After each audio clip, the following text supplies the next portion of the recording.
I had the privilege the other day of working with a group of women, and we were talking about what our biggest fear is to move ourselves forward, both professionally and personally.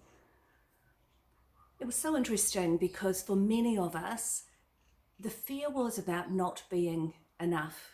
And with that sense, the question comes, how can I move myself forward if I don't believe that I am enough? The issue for me with fear is often we feel it, we don't have a name for it. So we feel fearful and we're not always sure what that's about. We need to then create a pathway towards accepting the fear, understanding the fear, and working how to action forward in order to do whatever it is anyway that's going to move us forward regardless of the fear. There are 3 steps when we're dealing with fear because we're dealing with the brain and how it works. And so as we look at the back of the brain, we realize that it's the brainstem that's on fire. The brainstem is sensing that it's unsafe to move, therefore we're paralyzed with that sense of fear.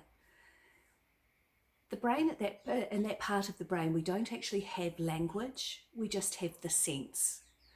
So once we've created safety, that brainstem's going to calm down a little bit. So always acknowledging what makes me feel safe enough to explore that feeling becomes really important.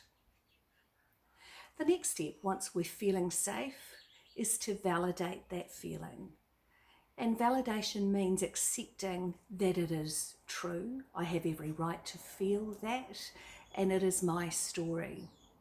So again, once we accept that, we've calmed that brain down enough so that we can move it forward into the front of the brain where we have access to language and the opportunity to create conscious action to move us forward regardless of the fear.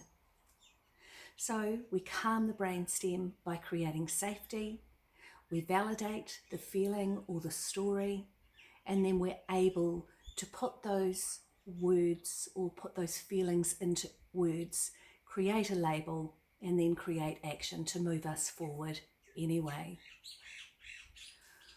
When we bring that feeling forward or we face that fear, we're able to decide what actions to take.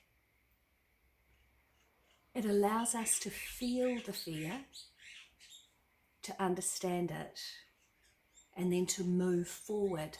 The interesting thing with that for me is we may always feel part of that fear, and that will create the adrenaline, and often it encourages us to be even better because we're so aware of what we are doing.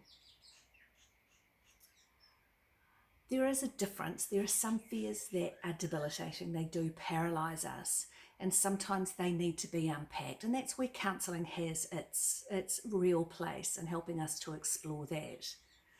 With the work that I do in coaching, it's about using the rear vision mirror and understanding what's behind us and what's behind that fear, but driving ourselves forward with action towards what it is that we know. I have a personal example. I'm not great at public speaking.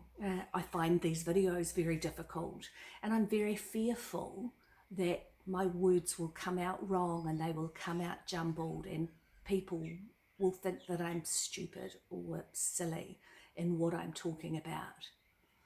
And what I've learned is I continue to have that fear no matter how exposed I have been to speaking.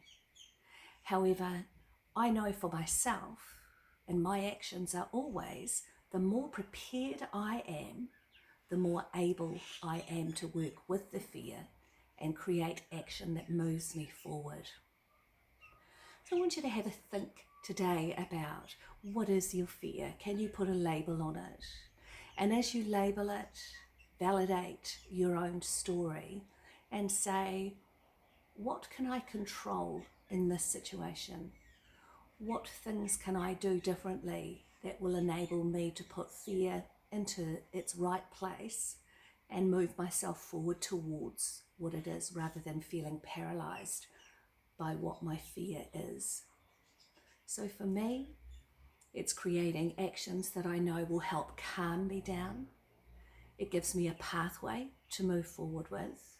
It gives me conscious actions to do in order to move forward. Take time for yourself to think about what your fear might be. And I look forward to hearing from you if you would like to take this discussion further. So have a wonderful day.